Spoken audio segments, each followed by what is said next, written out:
नमस्कार दोस्तों। आप सभी देख ही रहे होंगे, आजकल जामनगर काफी चर्चा में है, जहां एक high profile pre wedding celebration चल रहा था। एक ऐसा इवेंट जिसमें बड़े बड़े राजनीतिज्ञ, क्रिकेट स्टार्स, बॉलीवुड स्टार्स और अंतर्राष्ट्रीय हस्तियों ने शिरकत की। लेकिन क्या आप जानते हैं कि इससे ज्यादा जामनगर प्रसिद्ध है अपने घातक शानदार एयरफोर्स स्टेशन के लिए। इसी स्टेशन ने 1965, 1971 और करगिल की जंग में पाकिस्तान की धज्जियां उड़ा दी थीं।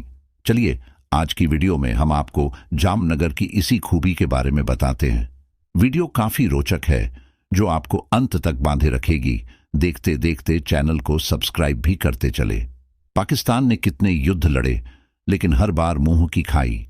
हर जंग में जामनगर एयरफोर्स स्टेशन का महत्वपूर्ण योगदान रहा है। आजादी के बाद वायुसेना एयर फायरिंग और बॉम्बिंग रेंज खोज रही थी।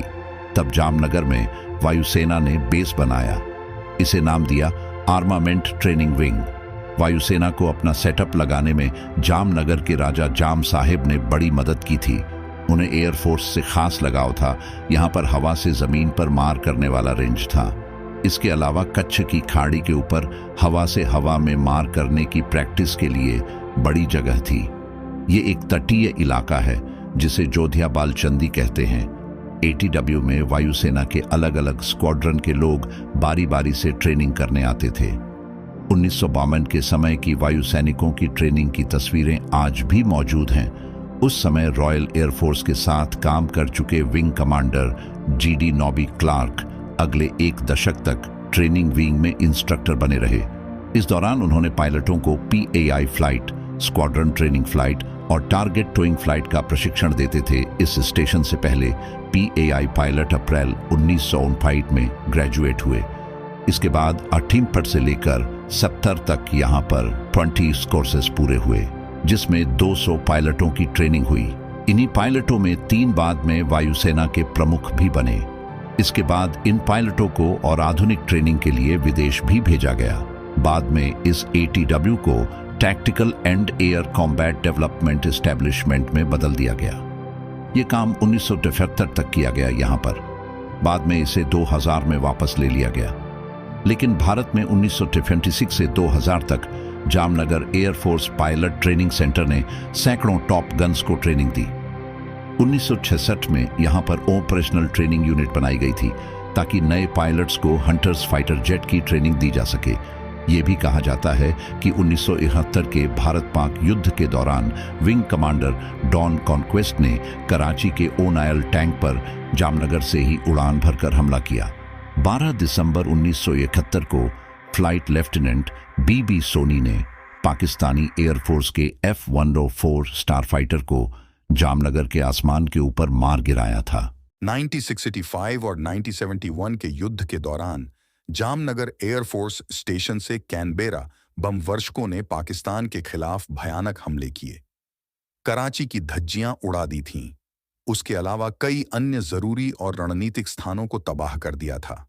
जामनगर एयरफोर्स स्टेशन का स्वदेशीकरण से भी पुराना नाता है। अप्रैल 1987 में जामनगर में ही देश में बने पहले फाइटर जेट मारुत का स्क्वाड्रन बना। यह जामनगर में बनने वाला पहला कॉम्बैट स्क्वाड्रन था, चाहे 1965 का युद्ध रहा हो या फिर 1971 का। पाकिस्तान ने हर बार जामनगर को अपना पहला निशाना बनाया। पाकिस्तान को पता है कि भारतीय वायुसेना को ध्वस्त करने के लिए जामनगर पर टारगेट करने जरूरी है। लेकिन ग्रुप कैप्टन पीट विल्सन की शानदार प्लानिंग और तैयारी की वजह से जामनगर दोनों युद्धों में हमलों के बावजूद सफलतापूर्वक संचालन करता रहा। इसके बाद इसे कॉम्बैट विंग नंबर 33 में बदल दिया गया।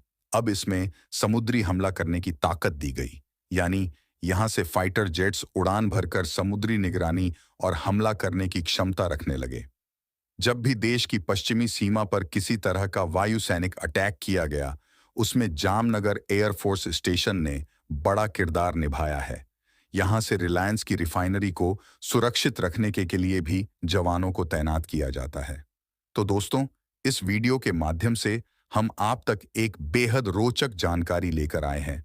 हम आशा करते हैं कि आज का यह वीडियो आपको पसंद आया होगा। यदि आपको आज का यह वीडियो पसंद आया हो तो आप इसे अपने दोस्तों के साथ और सोशल मीडिया साइट पर जरूर शेयर करें ताकि यह दिलचस्प स्टोरी और लोगों तक भी पहुंच सके। साथ ही साथ हमारे चैनल को सब्सक्राइब करना ना भूले और वह भी एक अपने कमेंट के साथ। हमें आपके कमेंट और सपोर्ट का इंतजार रहेगा।